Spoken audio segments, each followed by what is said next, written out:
పశు సంవర్ధక రంగ అభివృద్ధి రైతుల సంక్షేమాన్ని దృష్టిలో పెట్టుకుని పామరు నియోజకవర్గంలో ఉచిత పశు వైద్య శిబిరం నిర్వహించారు.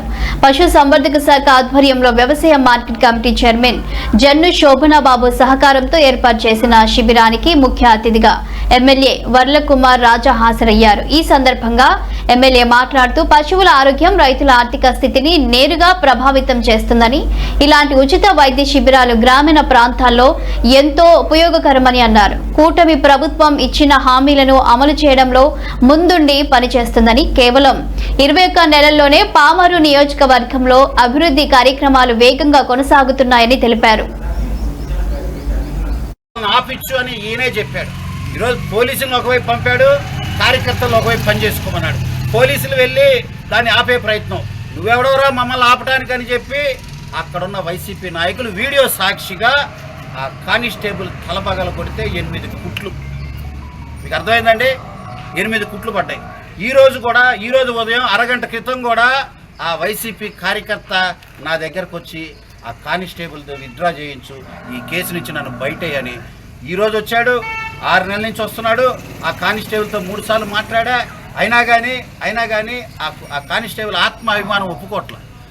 అయినా నాకు సంబంధం లేకపోయినా మన కాన్స్టిట్యున్సీలో పౌరుడు కాబట్టి నాకు ఓటేసినా వేగిపోయినా ఆ కుర్రవాడికి న్యాయం చేసే ఒక మంచి ఆలోచన నేను చేస్తున్నా అని కూడా మీకు తెలియజేస్తాను.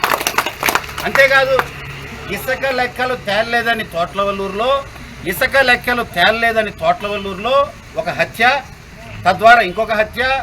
ఈ హత్య ఇసుక లెక్కలు తేలలేదని స్వయాన అప్పటి పోలీసు వారు అఫీషియల్గా చెప్పారు. తర్వాత ఏమైంది, అక్కడున్న సిఐ, అక్కడున్న ఎస్ఐ తోట్లవల్లూరు 2 అధికారులు జైలుకి వెళ్ళారండి.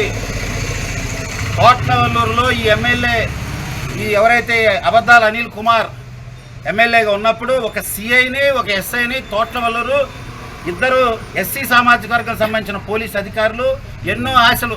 సిఐ అంటే రిటైర్ అయ్యేసరికి ఎస్పీ అవుతాడు, ఎస్ఐ అంటే రిటైర్ అయ్యేలోపు డీసీపీ అవుతాడు. మరి అన్నీ కూడా పక్కకు పోయి ఆ 2 అధికారులు జైలుకి వెళ్ళి 6 నెలల తర్వాత బయటకు వచ్చి ఇప్పుడు చంద్రబాబు గారి ప్రభుత్వంలో వారికి పోస్టింగ్ లేక పాపం ఇప్పటికీ సస్పెన్షన్లో ఉంటే వాళ్ళు నా దగ్గరికి 2 నెలల క్రితం వస్తే మళ్ళీ సిఫార్సు లెటర్ నేనే వాళ్ళకి ఇచ్చా. వీళ్ళు తీసుకోవచ్చు, పాపం వీళ్ళ తప్పేమీ లేదు, గత శాసనసభ్యుడు చేసిన తప్పుకి ఈ అధికారులు బలైపోయారు అని కూడా నేనే సిఫార్సు లెటర్ ఇచ్చా ఆ పోలీస్ అధికారులకి. ఇవన్నీ ఎందుకు చెప్తున్నా, ఇటీవల 3 రోజుల క్రితం ఏమ్మా పోలీస్ వాళ్ళు వస్తే మనం గౌరవిస్తాం. వాళ్ళు చట్టాన్ని కాపాడాల్సిన వాళ్ళు, చట్టాన్ని కంట్రోల్ చేయాల్సిన వాళ్ళు, ఏదైనా బాధల సమస్యలు ఉంటే దాన్ని పరిష్కరించే చట్టాన్ని చేసే పోలీసుల మీదకి ఎవరైనా తిరగబడతారా తల్లి? ఒక మహిళ తిరిగి కొట్టుద్దా పోలీసులు, లేడీ పోలీసుని? ఏం జరుగుతుంది? ఇప్పుడు మీకు కనెక్ట్ చేస్తున్నా. ఏమిటంటే ఆ రోజు మేడూరు ఊరచెరువు వైసీపీ కార్యకర్తలే ఏదైతే నేను చూసుకుంటా నువ్వు బాధే పోలీసులని ఎలా చెప్పాడో, పసుమరులో ఒక పెద్ద గజ దొంగ ట్రాక్టర్ను ఇంటి ముందు పెట్టుకుంటే తెల్లారేసరికి ట్రాక్టర్ టైర్లు ఉండవు. ట్రాక్టర్ను ఇంటి ముందు పెట్టుకుంటే వెనకొన్నీ ఊడిపోతాయి, అన్నీ తీసేస్తాడు. అతను తీసుకొచ్చాడు, అతను ఒప్పుకున్నాడు నేను దొంగతనం చేశాను, ఒప్పుకున్నాడు. ఎక్కడ దాచావు ఏంటో అడుగుతున్నారు. ఈ లోపల ఆ వైసీపీ గజదంగ తాలూకు స్వయాన చెల్లి వచ్చి, మరి ఆ పిల్లకి ఆ ధైర్యం ఎవరిచ్చారో మీరే గెస్ చేయాలి, వచ్చి మా అన్నను ఎందుకు తీసుకొచ్చారు అని అక్కడున్న పోలీసుల మీదకి